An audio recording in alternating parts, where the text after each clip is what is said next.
Hello and welcome back to the knotenkopp knitting podcast by me, obviously, Johanna. And yeah, I welcome everyone who's new here.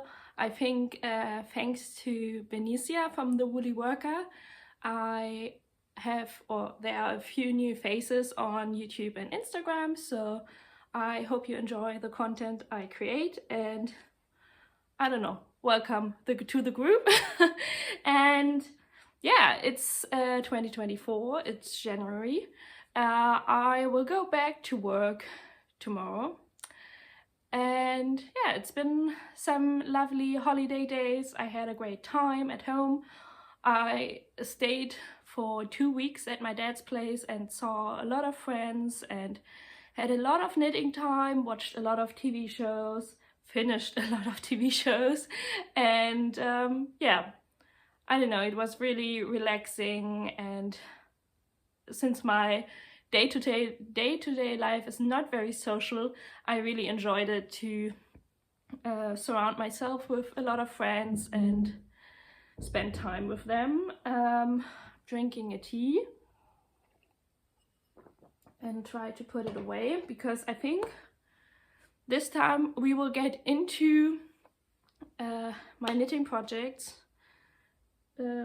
right away. I'm sitting a little bit back from the window this time on my sofa, because I tried filming there, but I think my makeup is reflecting the light quite a lot.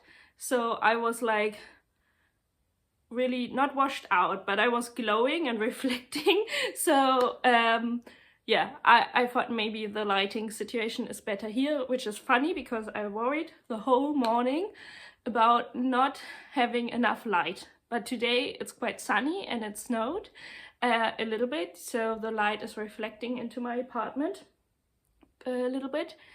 And I hope this angle works well. So yeah, let's get straight into my knitting projects. As always, I have a lot to talk about. I'm also planning on making a video about my 2024 knitting plans, because in December I went a little bit crazy and ordered a ridiculous amount of yarn, sweater amounts of yarn, which is now accumulating in my flat. And I ordered all of them with a purpose and a project in mind, and I really enjoy Venetia's seasonal knitting videos, where she has like very specific plans already and bought the yarn, or is very sure of what yarn she wants to use. So I really wanted to try that out this year. But yeah, I hope I can film this next weekend, because I can only film in winter on the weekends and it always takes me at least a week to edit because I'm lazy. One other thing, if you're new here, I put the patterns and the yarn names and information on the screen, but also in the description box. So if you want to look anything up or I pronounce something ridiculously wrong, you can always find the information there. And yeah, I hope if you ever miss anything or need further information, just put it in the comments or write me on Instagram.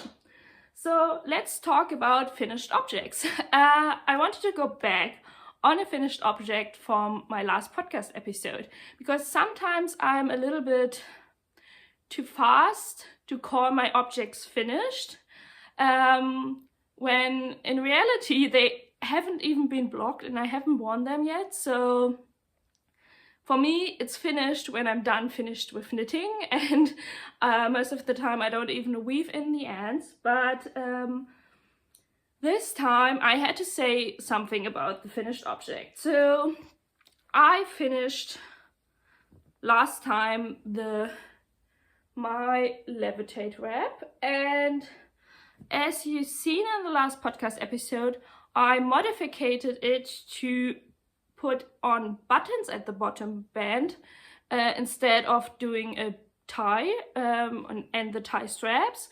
And I'm still very pleased with that decision, but one thing turned out isn't that great actually, and it's my yarn choice, and I don't know how well you can see that, but yeah, I think you can see it there.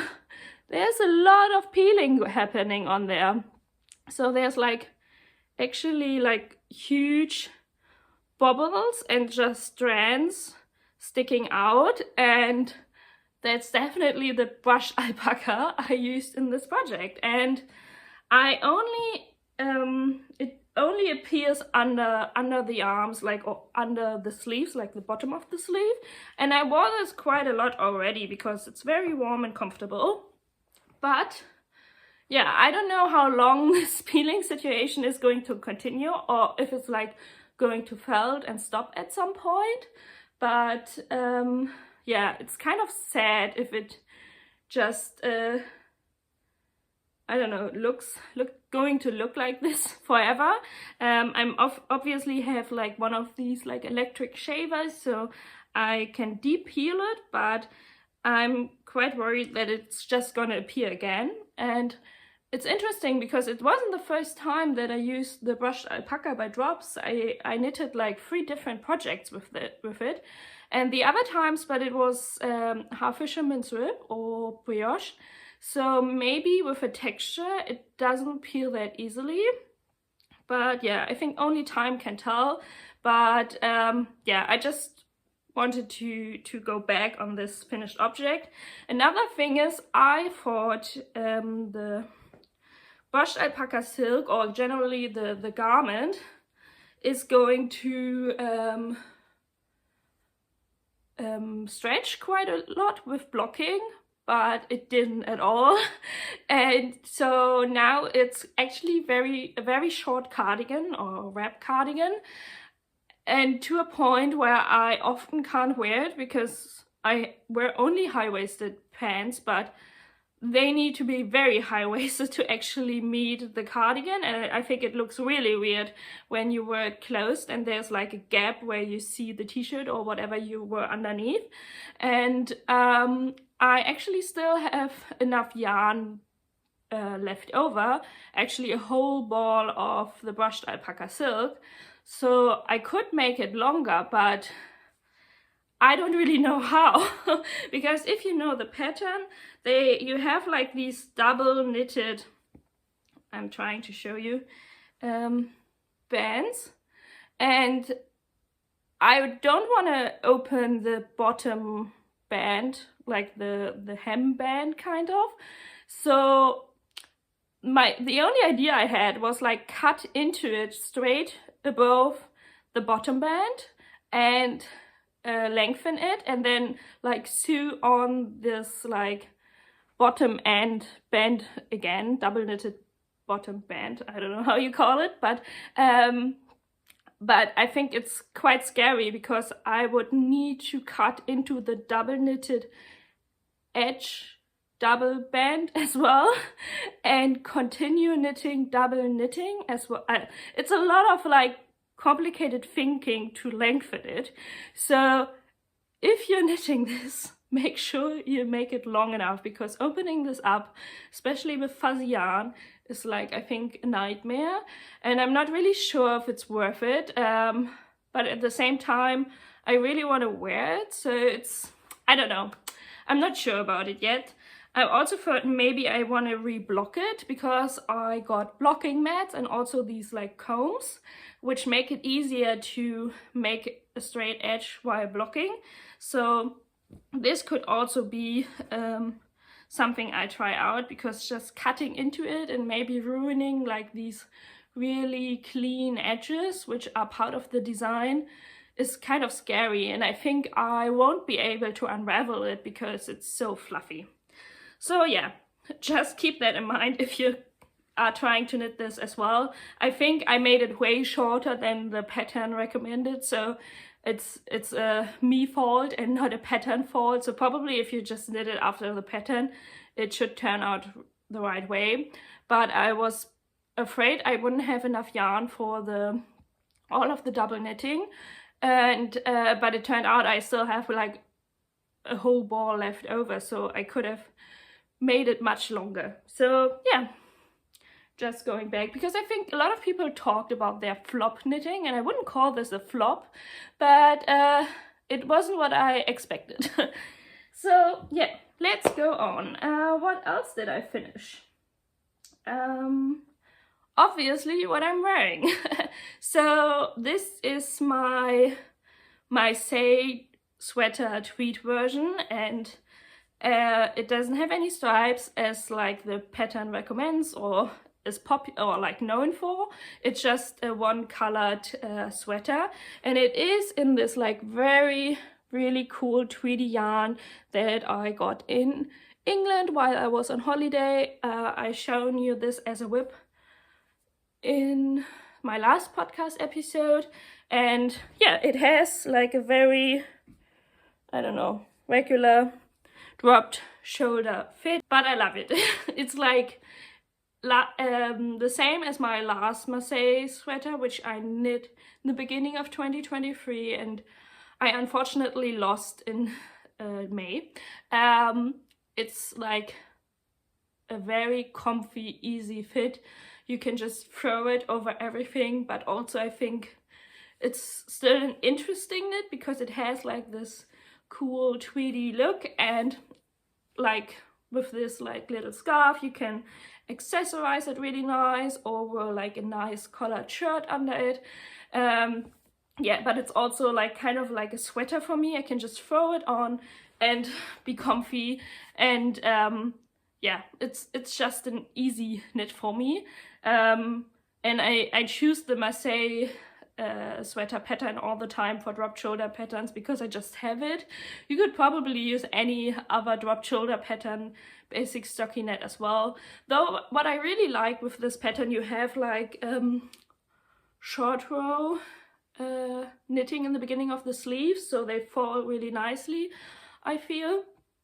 And yeah, so all over I recommend, but you could probably use any other pattern as well to knit a basic drop shoulder pattern. I think I got again around 130 centimeters of circumference, so that gives me 30 centimeters of positive ease. I will measure and put it on the screen. But yeah, I feel the most comfortable between 20 and 30 centimeters of positive ease, which works really well with Scandinavian designers, and it's also the fit I prefer, and that's also the positive ease I choose every time I use a pattern which doesn't recommend like this much of positive ease, because at least with sweaters, because it's just what I like on myself. So yeah, a hit it is, and I really like it. And the only thing I had to do is I think I mentioned that last time, that I finished the body ribbing and did a sewn bind off and was knitting the sleeves, or the second sleeve or something, and I wasn't really sure if it was too short, and I actually went back and unraveled all of the body ribbing and the, what is it, some of the stockinette, no, only until the stockinette knitting, and used every little bit of that yarn that I had left from the sleeves and the collar or neckband to finish off the sweater. And I'm really glad I did that. Now it has like a really good length, but I think except from the teeny tiny gauge swatch I did, I used all of the 400 grams I had of the sweater amount. So it's kind of nice to know with like this kind of ease how much yarn I would need on 3.5 millimeter needles. So it's easier for me to estimate in the future. But yeah, I'm happy with the fit, and it's nice to use up every little bit of scrap I had from that yarn, so you don't have any leftovers. And in that process, I actually got this little thing, which is like a, yeah, it's a scale, but it shows you like very small amounts, so under 1 gram, like 1.0.1 grams. So I think if you play a lot of yarn chicken, it's quite useful, so you can estimate how much yarn is, for example, needed for one sleeve, so you know exactly how much yarn you have left over for the second sleeve, and what is left over for the rest of the sweater project, for example. And I used this a lot of times, and I think I just got it from Amazon. It's nothing special. Probably you can get it in a lot of stores as well. But yeah, I definitely recommend getting like something else than your kitchen scale, because I think that shows just a whole gram, like 10 grams, 1 gram, but nothing underneath. I don't know the English word for that. So yeah, very pleased with the sweater, and I hope I don't lose it again. So I will have that one in my closet for some time. So my next finished object I haven't shown in my last podcast episode because I didn't make much progress over the last half year, but I did in December, and I actually finished it, and it is my twist loop neck collar. I always forget which one it is, and it is this design by Otherloops with this very prominent cable design, which she has in a t-shirt, no, in a tank top and a sweater design as well. And I think I started this last spring, so it's been on my needles for quite some time. But yeah, it's definitely a little bit of a labor of love. So the original pattern, I think, is on 5 or 6 millimeter needles, quite big needles, and I knit this on 4 millimeter needles and I think 3 millimeter needles for the collar and the bottom ribbing, and also for the I-cord strands. So this was totally off gauge, and I didn't even meet the measurements for either of the two sizes, but I knew this before. I knitted a gauge swatch in, I don't know, March of 2023, but I knew you can, like with the ribbing, you can block it quite aggressively, and since I'm a not very tall person, I was okay if this only sits like on my shoulders and it doesn't need to be that wide. So I used a very scratchy yarn, which is actually by my sponsored sheep that I got for my birthday, or I get the wool of the herd that my sponsored sheep is in, but this wool is not only by that one sheep. And yeah, it looks really great in the cables. Like, I think this rustic yarn works really well with that. But I was quite aware of that I can't wear that rustic yarn on my neck. It would be like just too scratchy. So what I did, I knit the inside part of the neck, like of the 1x1 ribbed neck, with a different yarn, and after like folding it over, I started knitting with the yarn. I knit the rest of the collar again. So holding it like this, it's quite obvious, but if you wear it, it actually is not that detectable. Like, I think no one else noticed except for me, and this way I don't have any scratchy yarn next to my neck. And yeah, so the front size has like these 3 cables, and the back side only has like 2. So this took me quite some time because I think the yarn that I chose is not very elastic, and the cables are quite tight to knit that way, and it was quite uncomfortable. Also, you always need to knit back and forth, though you knit only the cables on the right side and not on the wrong side, which was nice. And then in the end you attach these I-cord straps to the side so you can tie it at the side of your body. And I wore this already a few times, so because of the rustic wool, it's quite warm, but I think generally it's a warm warm, very warm garment. So I think, yeah, there are definitely climates you don't need that. With like where I live, over the holidays we had like 10 degrees, so it was quite too warm for that, especially when you go into the train or something, or public transport. I was sweating a lot in this and I needed to take it off every time. But for example, now we have -degrees again, and for wearing this for a walk, it's just perfect. And especially, for example, for bike rides, because you are all covered from the neck and your chest area, so there's no wind coming through, because sometimes when you wrap a scarf around yourself, there's like some gaps and then the cold wind touches your skin and it's very uncomfortable. So I think this is definitely a very outerwear garment, and only for very cold days, and not maybe your everyday wear for winter days. But I think it's very, very pretty and I'm very proud of it.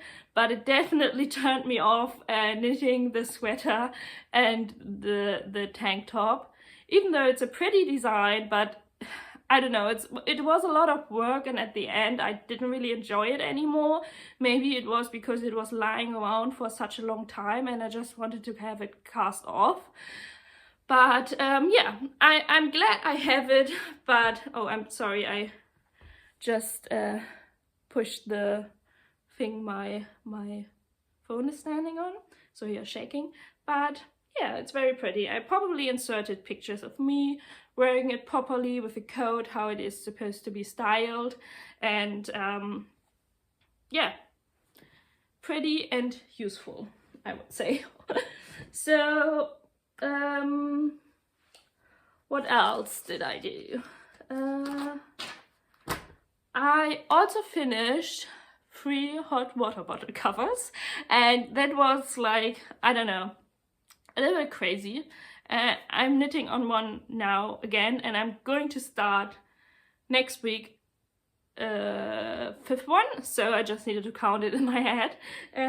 So yeah, it started with the one that I showed you in the last podcast episode, so the beige and red ones. So I don't have any of them with me anymore because they were all gifts, and the other 2s I'm knitting, they are also gifts. And so yeah, and that was the one with the grey beige back color and like the red color work in front of it, which was copied from the Anne Wenzel's spot designs. She has like a spot cowl and a spot sweater, and yeah, a few different designs with that pattern, with the color work pattern. And I just copied that onto the hot water bottle, and yeah, it was received on after Christmas, and my friend was very happy about it. And now I'm considering knitting one for her boyfriend as well, because they liked it a lot. And yeah, I will show you the colors in my knitting plans. But yeah, so that was a success, and I realized I only need like 2 evenings of knitting to finish a hot water bottle cover, because yeah, it's quite a fast project, even though it was on color work. So, and the funny thing is, like, all of my co-workers, except I think 2, have their birthdays in December as well. Like, I am December girly as well. So I thought, like, I could knit them hot water bottle covers, especially because our workplace is very cold. I mentioned that in the past. And my one co-worker, she, like, we share an office, and she sometimes uses my hot water bottle, which has an ugly cover. So I wanted to knit her one, and she's like responsible for the marketing department where I work, and they designed like a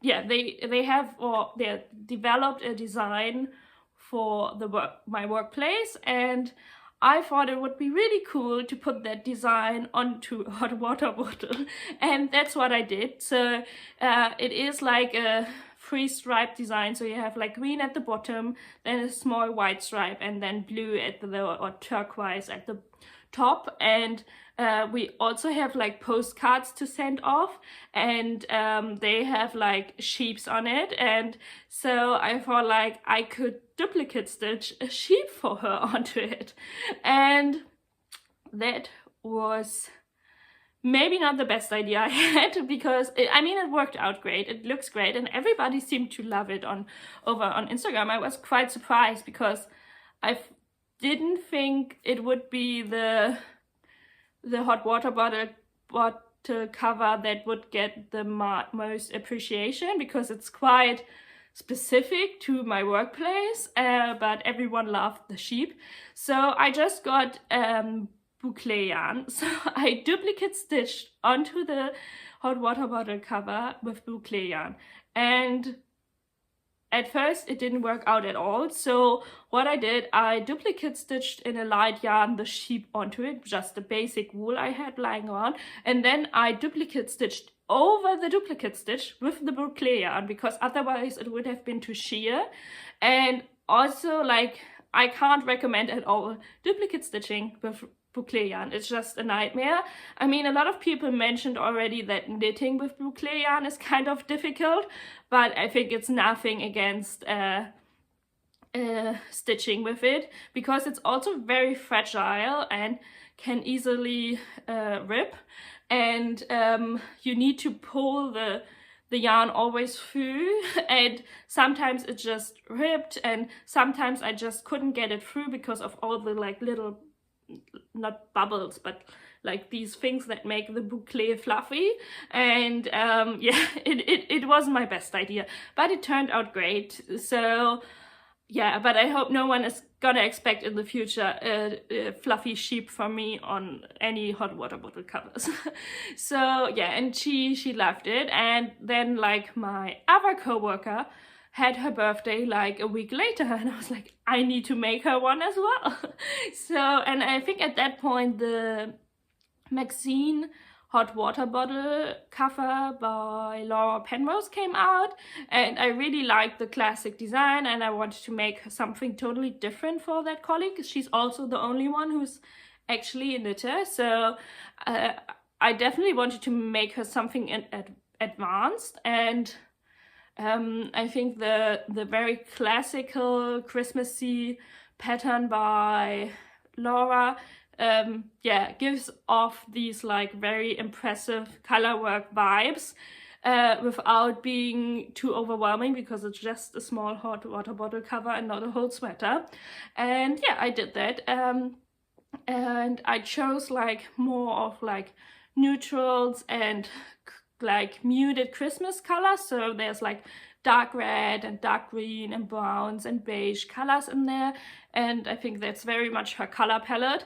I also enjoyed it very much to choose like hot water bottles fitting to the color palette of the cover. So like the one with the sheep got obviously a like light blue one, a turquoise one. Like the one with the Maxine hot water bottle got cover got a like dark red one, and I have a light blue one lying next to me. So yeah, that was like a little bit of a silly funny game for me, but people noticed and appreciated, so that's all I want. So yeah, I think the hot water bottle cover Maxine, it's such a long name, the cover from Laura, it's definitely not for the faint at heart, because you have the option between choosing 3 or 6 colors, and you definitely can do 4 or 5 as well. That's what I did. I think most of the time I had like 5 colors and not the 6 or something, and you just have to adapt it a little bit so none of the same colors in are next to each other. But it's not that easy to choose colors, I would say. So if you're very indecisive, I don't know if that's the project for you, or generally like these complicated color work Fair Isle patterns. or you just use the colors someone else used or that she shows off in her patterns.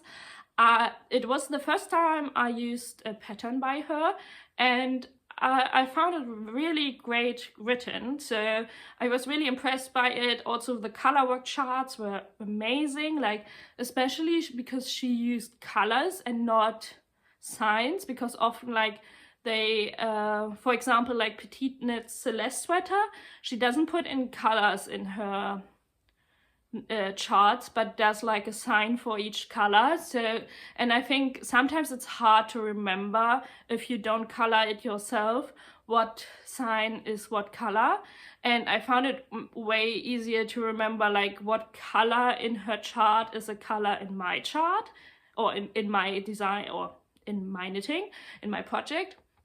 So yeah, I really found her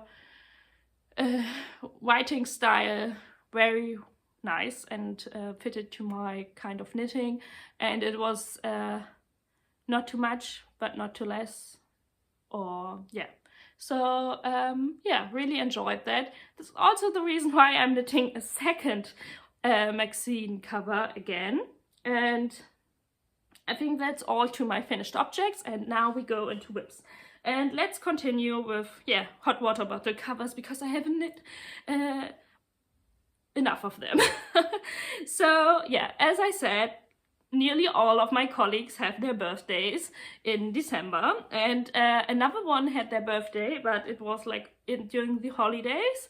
So we're giving her presents in tomorrow.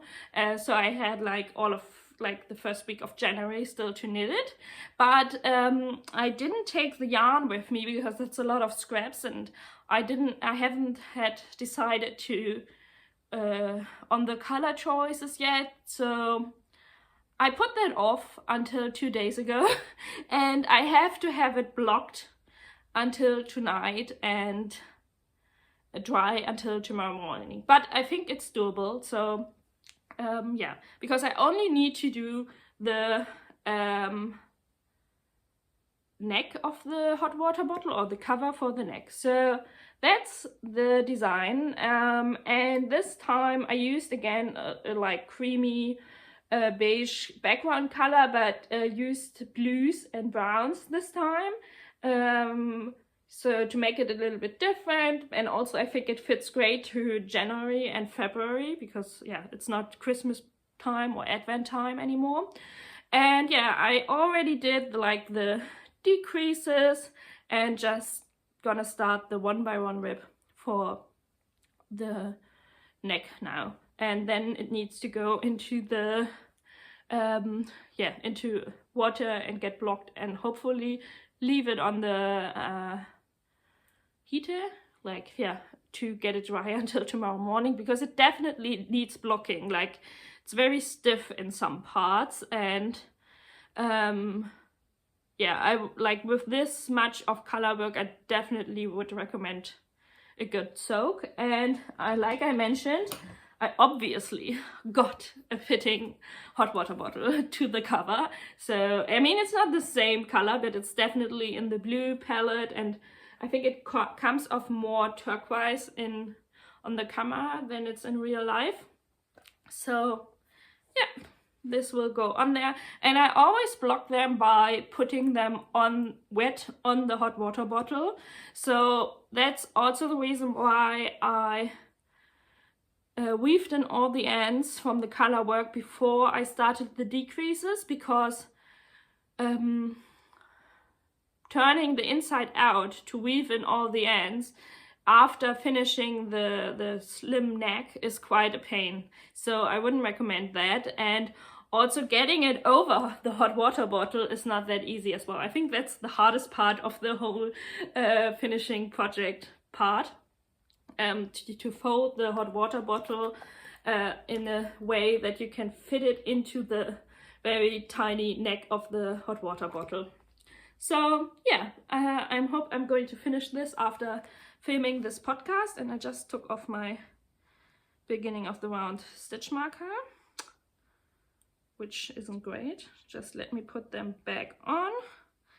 So yeah, so that's my first whip, and I'm kind of on a tight timeline for this.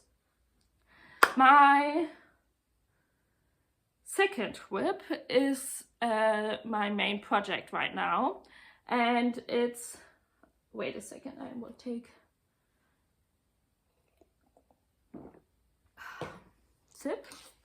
It's my Seaway Pullover by Ozetta, and I have a lot to say to you about this.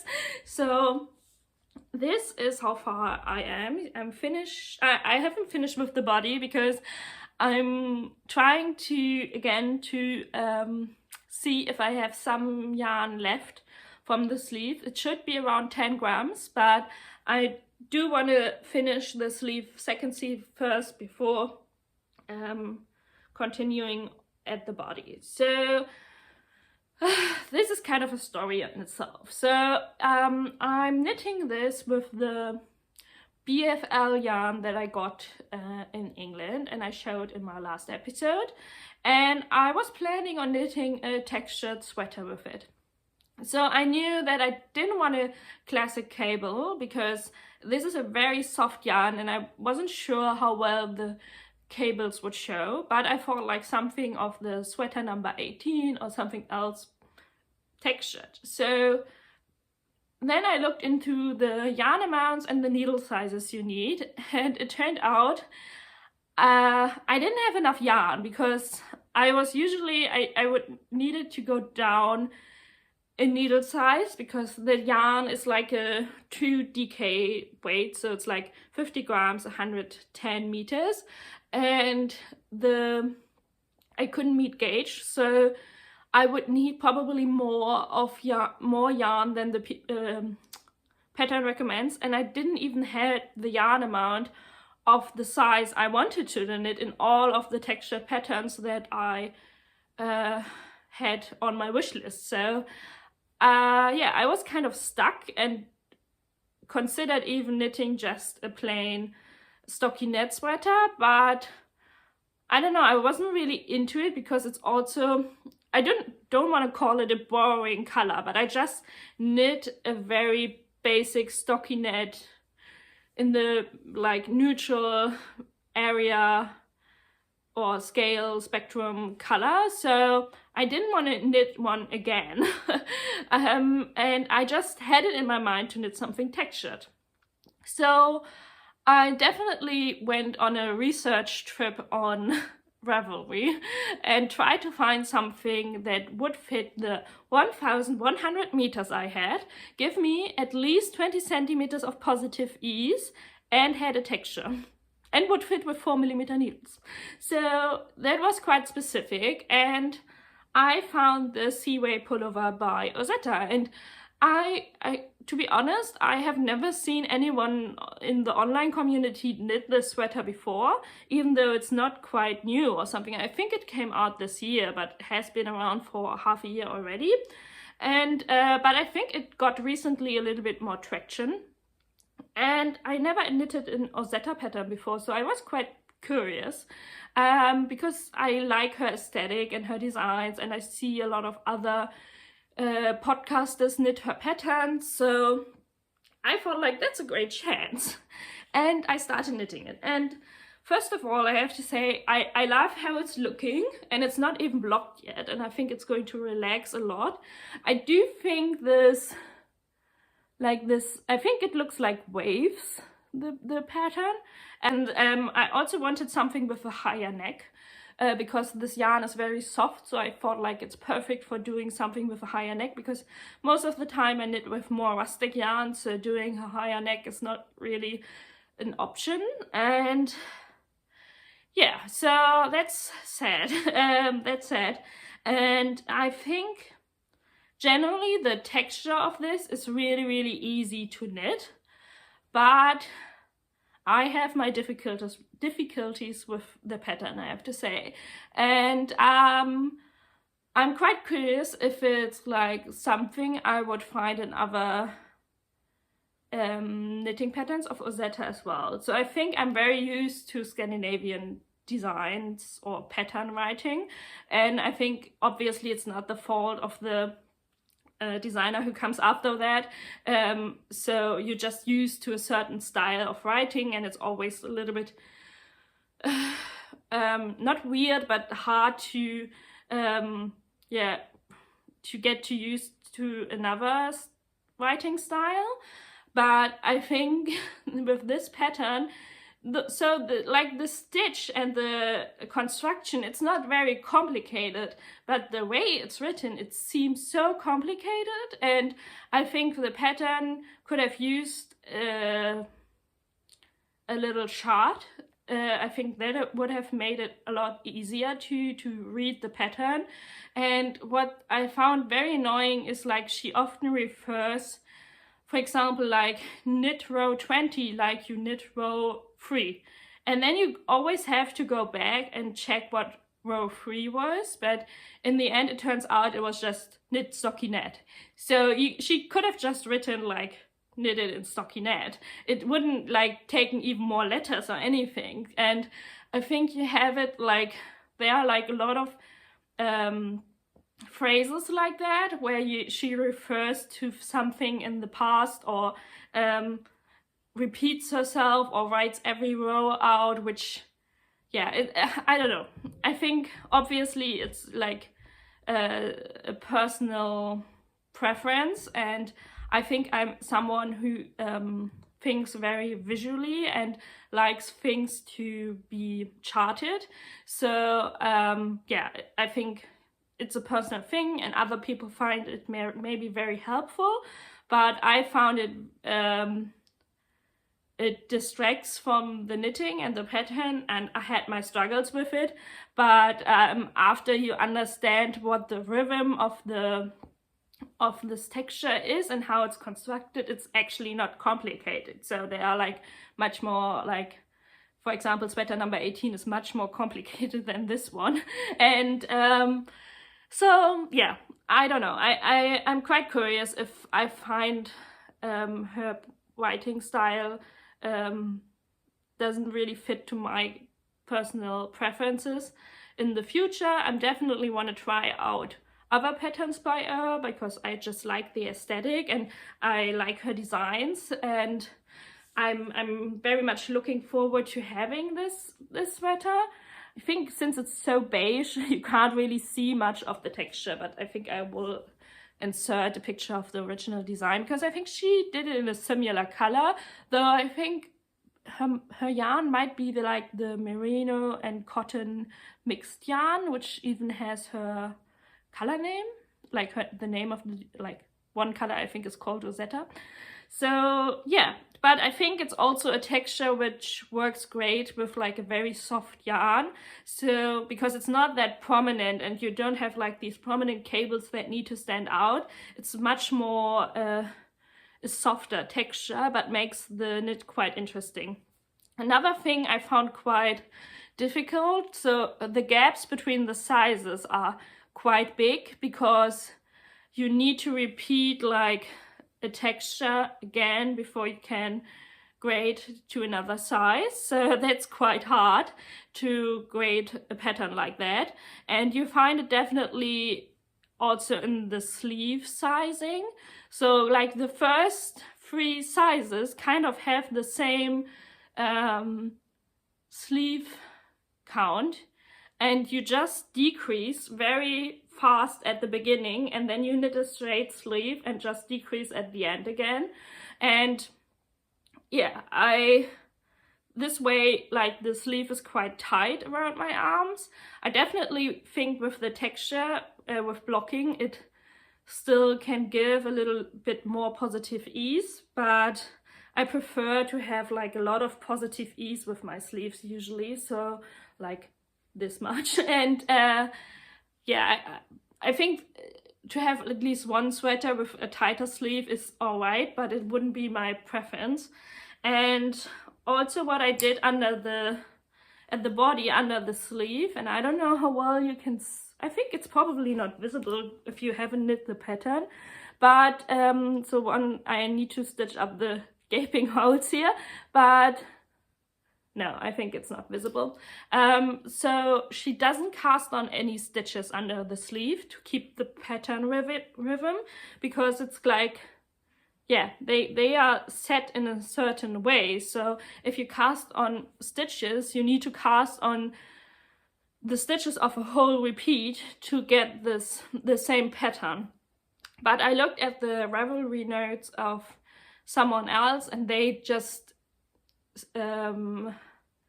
cast on stitches under the sleeves and just put like this way. The pattern under my sleeves at the body is a little bit offset, but like I showed you, it's not, I can't even show it to you because it's not even visible for someone who, I don't know, doesn't count stitches under my sleeve. So, and I'm not bothered because it's at the side and I don't look at the side.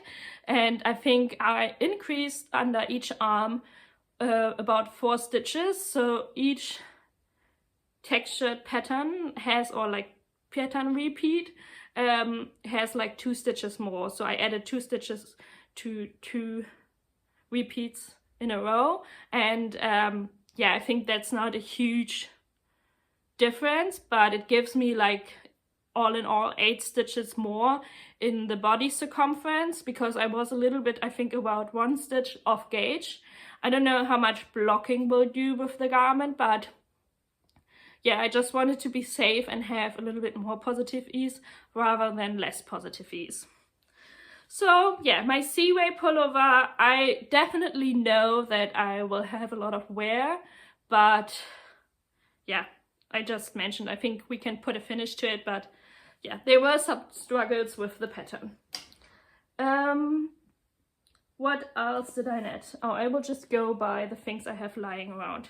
So I announced that last time as well, that I wanted to knit Balaclava with the rest of my Noro Madara in the color Sake that I had left of a gift knit. And I'm not finished yet, but this is how far I got. So the pattern is the November Balaclava by PetiteKnit. I really looked for other patterns as well, but since this has a pretty big gauge, there weren't like many options, and I didn't want to knit something too complicated. Yeah, because I already have like color work projects, textured knits. I wanted just something kind of mindless, and also this was my public transport knitting. Something else than a sock for once, but yeah, so it's in, I think the pattern says it's in fisherman's rib, not half fisherman's rib. I still haven't really figured out what the difference is, but yeah, this is how it's looking. I think the texture kind of disappears in the variety of the yarn, and I don't mind that. So you knit like, you have like this little square at the top, and then you not increase but pick up at the sides, and this way it shapes like this kind of hood. And then you join under the chin and knit just plain 1 by 1 rib at the neck.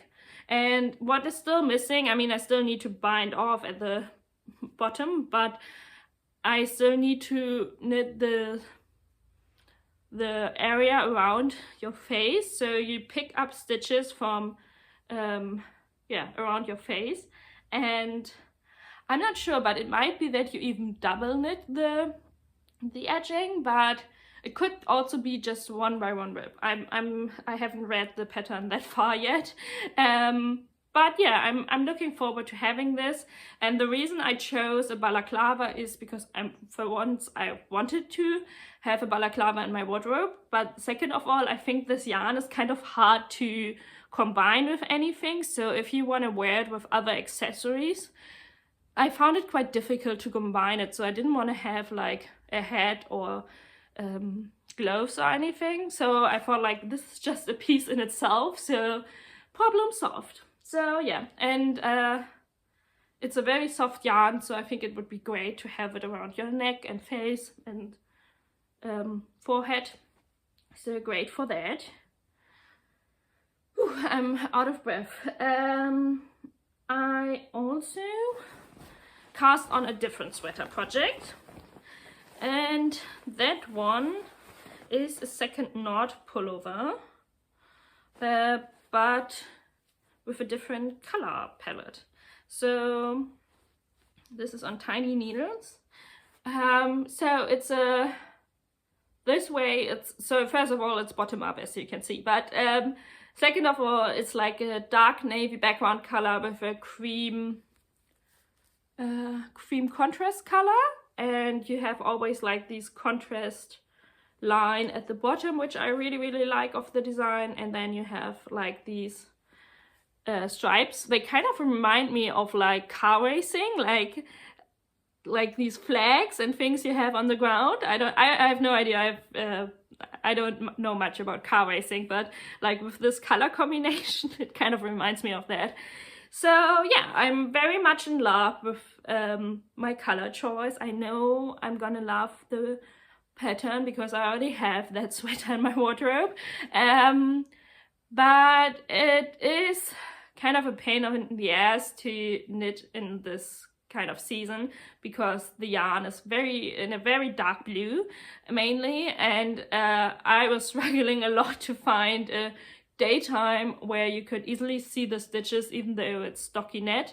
So that was also the reason why I put it on my C-knit needles, because with my dark knit pro needles I wasn't really able to see the stitches at all on my needles.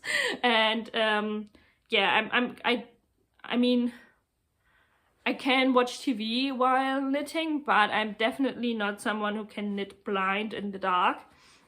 So, and also knitting it bottom up is like never a nice thing to do. I have to say, it's just nothing I enjoy. Yeah, but I think that's all I have to say, since I always have to carry like the two cakes around. It's definitely a quiet at home project and a good overhead light situation, and so yeah, I didn't knit that much on it. I think I still need to do like 2 stripes before splitting into front and back, so it probably will take some time. Yeah, but and I also went down a needle size. I just remember that because I cast on at the bottom quite a few times until it looked yeah, a certain way, or I was yeah, until I liked the way it looked, and in the end I cast on with 2.5mm needles and knit also the ribbing on 2.5mm needles, and I'm doing the just stockinette stripes, the one without color works, on 3mm needles and the color work on 3.5mm needles. So while figuring that out, yeah, it took me some time, I think, and also to see the results of the different needles you have to have daylight, and I think that put me off knitting on it most of the day. I also didn't do stockinette twisted rib at the bottom because I started doing twisted rib and I realized you are not able to see it on dark navy yarn. So I was like, this is just not fun to do, so why put myself through it? And yeah, since I had to rib back anyways, I just did it in 1x1 rib. And since my first knot pullover, the colorwork stripes, they kind of cinch in a little bit, so this time I decided to go up a needle size in the colorwork, or rather go down in the blue part and keep the recommended needle size in the colorwork part, and I think that's working out great. We will see after blocking if my idea was good, because the pattern doesn't recommend using different needle sizes for color work and non-color work. So yeah, but since I have knit this in the past, I have some experience with it. So wow, I'm really out of breath. I think that's it on whips, and I mentioned that I got a lot of yarn, but I think most of it I will show in my 2024 knitting plans, because yeah, it's nothing I will knit probably immediately with, and also I'm still waiting on one parcel, and I want them all to have it here to show it you all at once. The only things I wanted to mention is I also got knitted gifts for my birthday and my Christmas from a friend, and I don't have one with me because it was a hot water bottle cover and the hot water bottle just didn't fit into my suitcase anymore, but I will go back in 3 weeks and can pick it up then. So, and she knitted with like a boucle yarn, and so I have like this teddy kind of looking hot water bottle cover. So that's also the reason why I only gift knit hot water bottle covers, because I already have one gifted to me already. And she also gifted me something else for Christmas, and that's a Sophie scarf. And if you've been here before, I said I would never knit myself a Sophie scarf, but I have to say I was really happy to receive it as a gift, because as I said, it wouldn't be something I might knit for myself, but it's still something I like to wear. So yeah, I have no idea what the yarn composition is or anything, but I already wore it a few times and I really liked it, and it's very cozy. And since I knew this friend of mine had the pattern, I asked her to give me the pattern, because I'm still not knitting one for myself, but I wore this while meeting another friend, and she really liked it. And I thought, since her birthday was on the 2nd of January, I can actually gift knit her gift knit her one as well. And I went to my local yarn store, so that's actually the name of the yarn store in Hamburg, which is one of the nicest yarn stores I ever have been to and still like to go. And they had Cardiff Cashmere. Oh, this is like really bright, in a lot of colors, but I chose this light gray color. And Cardiff Cashmere is actually, or Cardiff Cashmere Classic is one of the recommended yarns for the Sophie scarf. And so yeah, I'm gonna knit her one. And also I think for that one, this like very specific scale is very useful, because you know exactly when you knit half of it, and you can just stop knitting the increases and start knitting the decreases. So yeah, I think this is going to be a like on the go fast project. I mean, my friend, she already had her birthday, and she's not expecting anything, but I think it would be a nice surprise. And I've never knit with like 100% cashmere, so quite fancy. And what else did I get? I also got the boucle yarn that I talked about last time, I think, but I haven't cast on for the Lonely Leftovers vest. So that's the boucle yarn. I think it's in a like cream color, not a true white. And this is the brand, and I think it's a brand of an online yarn store, and I've never heard about it before, but to be honest, I just bought it because of the label. And because I just googled boucle yarns and there were a few options, and in the end I chose that because I didn't know the brand yet. And if I'm trying out new brands, it's more that I try to be more sustainable in my yarn choices, and I don't think this is an at all sustainable yarn brand, but I still was curious to try out their boucle. It's so big and fluffy. It's amazing. And yeah, it is called Curly Yarn or Curly Freya, and it's 75 superfine alpaca, 13% merino wool and 12% polyamide, and runs around like 50 grams or 100 meter. I will leave the yarn brand down below in the description box. And I think I got 7 balls of that. And since this yarn is not as thick as the yarn that is recommended in the pattern, I'm thinking of holding it with drops brushed alpaca, and I think it's color 1 or something, or nature. And I think in color they're very similar, and this is also fluffy yarn and also alpaca.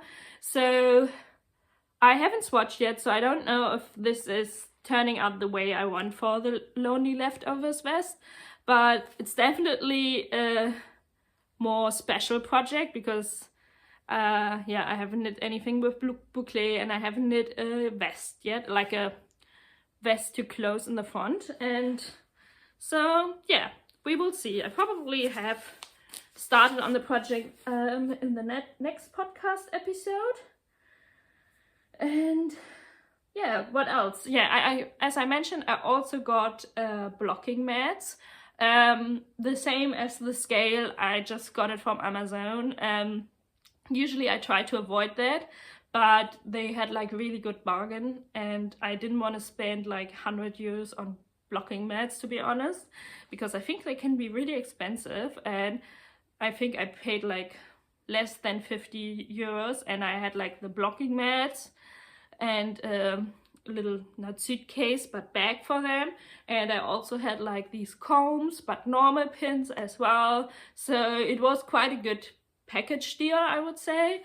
But obviously, I think a lot of people did over the Christmas time like gift ideas for knitters kind of YouTube videos, and they recommend like more sustainable or I don't know, nicer brands for knitting mats, but I didn't want to spend like a fortune on knitting mats because they are just knitting mats, and I would rather spend it on more like smaller yarn brands, or I don't know, stitch markers of indie makers. So I don't know, everyone has different priorities, but that's where mine lies. I think that's it, because most of the yarn that's lying in the background that you can't see, I will show in the next video. So yeah, and I can just say I bought a lot of like indie German yarn from like small sustainable businesses, and I'm really curious how they knit up. I also took part in Venetia's From the Woolly Worker 12-hour knitting live stream. So I think a lot of people did, and yeah, it was a great time. I have no idea how she was able to speak until the end, because I think I was really tired after like 7 hours or 8 hours, I think. I didn't see the last of it live, but we watched it after she re-uploaded it, and took part in the quiz, and also donated some money. And I also used her discount on De Rerum Natura yarn, because I've never tried the yarn, and I thought, wow, that's a great opportunity. Yeah, and I think that's kind of it. Yeah, I think I need to go back on knitting that hot water cover, otherwise I won't make it until tomorrow. And need to clean up this very messy sofa situation now. But it was nice to film on the sofa. It's way more comfortable than sitting directly at the window. But yeah, it's not every day you get sunshine in January. So yeah, I think that's all of me and for now, and I will get back to you if I made progress or finished any objects, or find the time to film my knitting plans. And I hope you all had a good New Year's Eve and start into 2024, and had some lovely time over the holidays, either way you celebrate or not. And had also a good return to work. Mine is due tomorrow. Not very much looking forward to it, but you have to do what you have to do, and yeah, I will say goodbye.